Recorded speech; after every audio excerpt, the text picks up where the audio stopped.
अस्सलाम वालेकुम, my name is Ali इशफ़ाक़। आज हम अपने एक सब्जेक्ट कैपिटल बजटिंग में एक कंपनी हर्षलाइफर का केस स्टडी एनालिसिस करेंगे, जो कि मतलब अपना इक्विपमेंट को रिप्लेस करने जा रही है अपने न्यू ओल्ड इक्विपमेंट को न्यू इक्विपमेंट के साथ।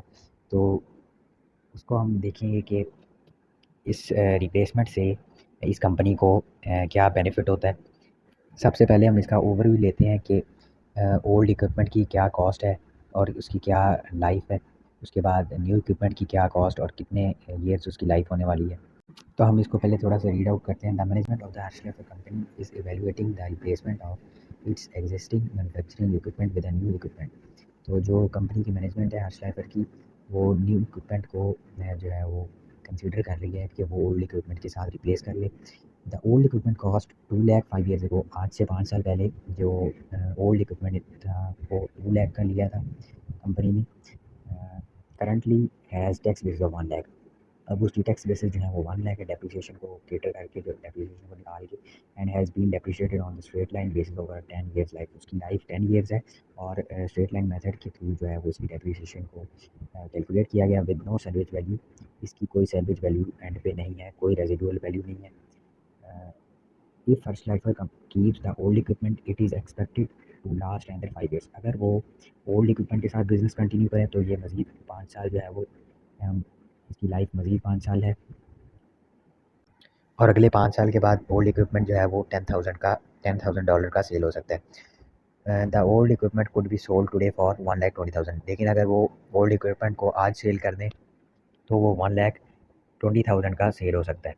ये तो हमने ओल्ड इक्विपमेंट की कॉस्ट और लाइफ और डेप्रिसिएशन को कंसीडर कर लिया। अब हम न्यू इक्विपमेंट जो परचेज करने जा रहे हैं उसको डिस्कस करते हैं। The new equipment cost $3 lakh and is expected to have a life of 5 years. The new equipment will be depreciated for tax purposes using makers. तो न्यू इक्विपमेंट की जो कॉस्ट है वो $3 लाख है और इसकी एक्सपेक्टेड लाइफ जो है वो 5 ईयर्स है। इसको मैकर्स के थ्रू इसकी डेप्रिसिएशन कैलकुलेट होगी। Modified accelerated cost recovery system इसको हम बोलते हैं, और इसमें परसेंटेज के थ्रू जो है वो डेप्रिसिएशन कैलकुलेट होती है। At the end of its useful life management expect to sell the new equipment for 1 lakh. 5 साल के बाद जो न्यू इक्विपमेंट है वो 1 लाख का सेल हो सकता है। Meanwhile, the new equipment is expected to reduce production costs by $60,000 each year. हर साल जो है वो 60,000 जो है वो प्रोडक्शन कॉस्ट कम होगी अगर हम न्यू इक्विपमेंट की तरफ कंपनी जो है वो मूव करती है। In addition, since it is more efficient, Hirshleifer can reduce its raw material and working processing inventories. ये न्यू इक्विपमेंट जो है वो ओल्ड इक्विपमेंट से ज़्यादा एफिशिएंट है और इट मीन्स के जो कंपनी जो है वो अपनी होल्डिंग इन्वेंट्रीज को कम कर पाएगी और जल्दी से अपने जो रॉ मटेरियल है उसको फिनिश गुड्स में कन्वर्ट कर पाएगी। Hirshleifer expects to reduce its inventory by $10,000 as soon as the new equipment is placed in service. जैसे ही न्यू इक्विपमेंट इंस्टॉल होगा, जो हर्षलाइफर कंपनी है उसकी जो वर्किंग प्रोसेस इन्वेंट्रीज हैं वो 10,000 से मतलब $10,000 से रिड्यूस हो जाएंगी। मीन्स कि वो फिनिश गुड्स में कन्वर्ट करने की प्रोडक्टिविटी जो है वो कंपनी की ज़्यादा हो जाएगी। The income of Hirshleifer is taxed at rate of 35%। Hirshleifer की इनकम पे 35% टैक्स होगा। There are no tax credits available for this equipment.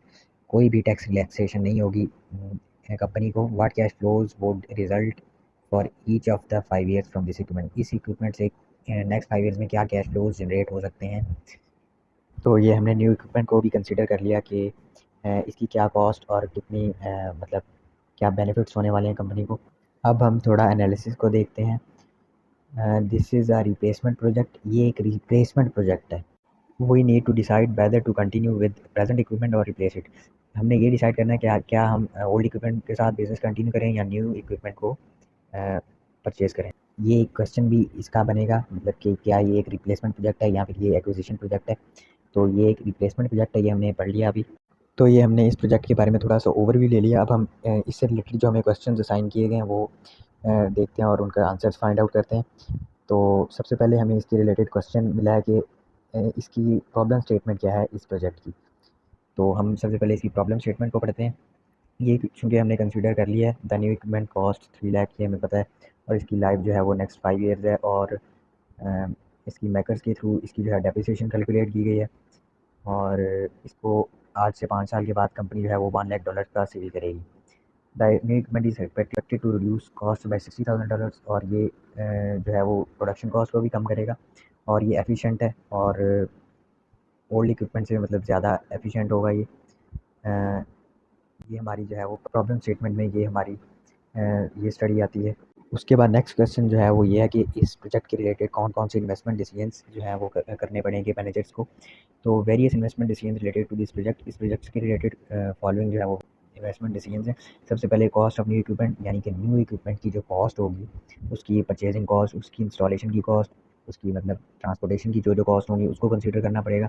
उसके बाद जो है वो salvage value of the old project, old equipment की जो सैलवेज वैल्यू होगी उसको कंसीडर करना पड़ेगा। उसके बाद operating cost of old versus new equipment, old equipment और न्यू इक्विपमेंट की जो ऑपरेटिंग कॉस्ट थी, यानी कि जो उनको ऑपरेट करने की जो कॉस्ट थी उनको कंपेयर करना पड़ेगा। एनर्जी एफिशिएंसी एंड सस्टेनेबिलिटी, ये मतलब कि ओल्ड इक्विपमेंट ज़्यादा एनर्जी कंज्यूम कर रहा है, मतलब इन केस ऑफ फ्यूल या फिर इलेक्ट्रिसिटी ओल्ड इक्विपमेंट ज़्यादा यूज़ कर रहे हैं या न्यू इक्विपमेंट ज़्यादा यूज़ कर रहा है, ओल्ड इक्विपमेंट ज़्यादा इन्वायरमेंटल फ्रेंडली है या ये न्यू है, तो इन इसको भी कंसीडर करना पड़ेगा। उसके बाद टैक्स इम्प्लीकेशंस हैं, ओल्ड इक्विपमेंट के पे कोई टैक्स क्रेडिट मिल रहा है या कोई बेनिफिट मिल रहा है इन केस ऑफ मतलब टैक्स, तो हम इसको भी कंसीडर करेंगे। रिस्क फैक्टर्स, जो ओल्ड इक्विपमेंट की मतलब कंसीडर करने में जो रिस्क होगा उसको भी कैलकुलेट करना पड़ेगा, उसको भी कंसीडर करना पड़ेगा कि वो ओल्ड इक्विपमेंट से ज़्यादा है या कम है, उसको भी कैलकुलेट करना पड़ेगा। ये हमने इस प्रोजेक्ट से रिलेटेड इन्वेस्टमेंट डिसीजंस को देख लिया। नेक्स्ट हमारे पास क्वेश्चन जो है वो ये है कि explain both new investment and asset disposition decisions. हमने न्यू इन्वेस्टमेंट जो करनी है उसको भी देखना है और जो एसेट को हम डिस्पोज ऑफ कर रहे हैं यानी कि ओल्ड एसेट को जो है वो सेल कर रहे हैं उसके रिलेटेड भी हमने डिसीजन को देखना है, तो हम इसको कंसीडर कर लेते हैं। तो जो न्यू इन्वेस्टमेंट हमने न्यू इक्विपमेंट में करनी है वो हमने देखी कि वो $3 लाख है और उसकी लाइफ जो है वो 5 ईयर्स है और 5 ईयर्स के बाद अगर हम उसको सेल करेंगे तो वो $1 लाख का सेल होगा और ये जो है वो प्रोडक्शन कॉस्ट को $60,000 से कम करेगा ईच ईयर और ये ओल्ड इक्विपमेंट से ज़्यादा एफिशिएंट होगा। इसी तरह अगर हम ओल्ड इक्विपमेंट को सेल करेंगे, अगर हम उसको आज सेल करेंगे तो वो 1,20,000 का होगा, अगर हम उसको 5 साल बाद और सेल करेंगे तो वो $10,000 का होगा। तो ये हमने दोनों न्यू इन्वेस्टमेंट को भी देख लिया और एसेट डिस्पोजिशन को भी देख लिया। तो नेक्स्ट हमारे पास क्वेश्चन है कि what are the effects of depreciation on taxes in case of asset acquisition और एसेट डिस्पोजिशन। तो हम उसको देख लेते हैं अब कि हमारे जो है वो एसेट की एक्विजिशन पे मतलब डेप्रिसिएशन का क्या रोल है टैक्स पे और इन case of asset disposition depreciation का टैक्स पे क्या जो है वो इफेक्ट है। सो एज़ वी नो कि हमने जो न्यू इक्विपमेंट है उसकी जो डेप्रिसिएशन है वो मेकर्स के थ्रू करनी है, तो उसका इनिशियल जो आउटले है वो $3 लाख का है और हर साल की जो है वो डेप्रिसिएशन वो मेकर्स के अकॉर्डिंग जो है वो परसेंटेजेस गिवन है, जो कि फर्स्ट है 20%, नेक्स्ट 32%, फिर 19.2%, फिर 11.52% एंड फिफ्थ ईयर में भी 11.52%, जो कि टोटल बनती है 94.24%। जो रिमेनिंग परसेंटेज है वो होगी टैक्स बेसिस। तो जो टैक्स बेसिस की परसेंटेज है वो 5.76% है, जो कि 17,280 डॉलर्स बनती है। So the expected sale price of new equipment is at the end of the fifth year is greater than the equipment's book value, जो 5 ईयर्स के बाद जो सेलिंग वैल्यू होगी इक्विपमेंट की वो उसकी बुक वैल्यू से ज़्यादा है। So there is gain on the sale of the equipment. So जो गेन बनता है सेल ऑफ द इक्विपमेंट पे वो है 82,720। By selling the old equipment for $1,20,000, the firm will incur a gain of the selling price less the tax basis. 120 lakh dollars minus $1 lakh is equal to $20,000। तो जो gain है हमें old equipment पे वो $20,000 बनता है, which is actually recapture of depreciation. ये recapture of depreciation है, it's not a capital gain. ये क्वेश्चन नेक्स्ट डिस्कस करेंगे हम। So next question is there any tax credits on acquisition of new equipment. So इसको हमने पहले discuss किया जब हम ओवरव्यू ले रहे थे प्रोजेक्ट का, तो इसको दोबारा डिस्कस कर लेते हैं। The income of Harsh lifer is taxed at rate of 35%। इसकी इनकम पे 35% टैक्स होगा। There are no tax credits available for the equipment. इस इक्विपमेंट के लिए कोई भी टैक्स क्रेडिट नहीं होगा, इनको 35% पूरा जो है वो टैक्स देना पड़ेगा। सो the next question is this project a new acquisition project और रिप्लेसमेंट प्रोजेक्ट। तो ये बात भी हमने पहले डिस्कस की थी, इसको मज़ीद दोबारा देख लेते हैं। तो the management of the Harsh lifer company is evaluating the replacement of its existing manufacturing equipment with a new equipment. यहाँ पे मतलब क्लियरली लिखा हुआ है कि ये एक रिप्लेसमेंट प्रोजेक्ट है। सही है, ओल्ड इक्विपमेंट को न्यू इक्विपमेंट के साथ रिप्लेस किया जा रहा है। ये न्यू एक्विजिशन तो है ही, लेकिन ये एक रिप्लेसमेंट है। हम ओल्ड इक्विपमेंट को भी सेल करेंगे, तो उसके बाद न्यू इक्विपमेंट को एक्वायर करेंगे, तो ये एक रिप्लेसमेंट होगी, नॉट जस्ट एन एक्विजिशन। तो ये इसका आंसर है। सो नेक्स्ट क्वेश्चन हमारे पास है कि जो डेप्रिसिएट मेथड यहाँ पे यूज़ हो रहे हैं उनको मतलब एक्सप्लेन करना है डिटेल के साथ न्यू इक्विपमेंट पे और ओल्ड इक्विपमेंट पे। तो यहाँ पे 5 ईयर्स हमें दिए गए। तो सबसे पहले जो है वो हमारा rate of depreciation on new equipment है। तो इस पे जो है वो हमने मेकर्स को अप्लाई किया है जो कि परसेंटेजेस यहाँ पे गिवन है। सबसे पहले 20% है, फिर 32% है, फिर 19.2% है, फिर 11.52% है और लास्ट 5th ईयर में भी 11.52 है। फिर इसकी जो है वो वैल्यू नेक्स्ट कैलकुलेट की गई है, ठीक है। इसी तरह फिर उसको टोटल किया हुआ है और ये थी न्यू इक्विपमेंट की और ये मेकर्स के थ्रू कैलकुलेट की है। जो ओल्ड इक्विपमेंट की जो डेप्रिसिएशन है वो स्ट्रेट लाइन के थ्रू कैलकुलेट की गई है, क्योंकि स्ट्रेट लाइन के थ्रू डेप्रिसिएशन बनती है वो 20,000 है ईच ईयर। तो यह 5 ईयर्स में 20,000 वो इक्वली हमने लिख दी है। इस तरह फिर नेक्स्ट जो है वो चेंज इन डेप्रिसिएशन एक्सपेंस है, यानी कि दोनों इक्विपमेंट्स के डेप्रिसिएशन में जो चेंज है उसको जो है वो हमने फाइंड आउट किया है। सबसे पहले न्यू इक्विपमेंट 60,000 डेप्रिसिएशन थी, ओल्ड की 20,000 थी और इन दोनों का जो चेंज है वो 40,000 है। इसी तरह बाकी नीचे सारा चेंज हमने कैलकुलेट कर लिया है, ठीक है। सो नेक्स्ट क्वेश्चन है कि ओल्ड इक्विपमेंट की सेल पे कंपनी को गेन हो रहा है या लॉस हो रहा है, और अगर गेन हो रहा है तो वो कैपिटल गेन हो रहा है या फिर रिकैप्चर ऑफ डेप्रिसिएशन है, ठीक है। सो एज वी नो कि जो ओल्ड इक्विपमेंट की कॉस्ट थी वो $2 लाख थी 5 ईयर्स अगो। करंटली जो है वो उसके टैक्स बेसिस $1 लाख हैं।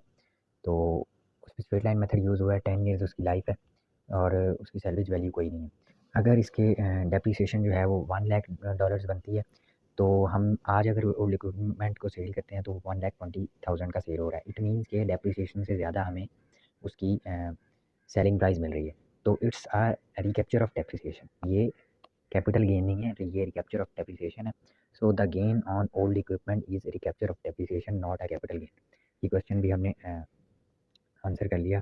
The next question is there any sunk cost related to the project. इस प्रोजेक्ट में कोई संक कॉस्ट भी है। संक कॉस्ट मीन्स वो कॉस्ट जो अब मतलब किसी वो जो अब यूज़ की नहीं है, मतलब वो वेस्ट हो चुकी है वो कॉस्ट, और उसका अब हमें कोई बेनिफिट नहीं हो सकता। तो वो हम देखते हैं कि इस प्रोजेक्ट में कोई कॉस्ट है कि नहीं है। तो ये ऑपरेटिंग कैश फ्लो में that $2 lakh cost of old equipment is a sunk cost and is not directly relevant to our analysis. तो यहाँ पे 2 लाख कॉस्ट जो ओल्ड इक्विपमेंट की थी वो सunk कॉस्ट डिक्लेयर कर दी गई, क्योंकि वो हमारे पास जो है वो डायरेक्टली एनालिसिस से रिलेटेड नहीं है। वो सिर्फ जो है वो हम टैक्स बेसिस के लिए कंसिडर करेंगे, ताकि हम ये देख सकें कि हमें गेन हुआ है या लॉस हुआ है। So the next question is what are cash flows related to taxes in case of asset disposition of old equipment। old equipment को अगर हम dispose of करें तो उसके केस में कौन कौन से कैश फ्लोज रिलेटेड हैं।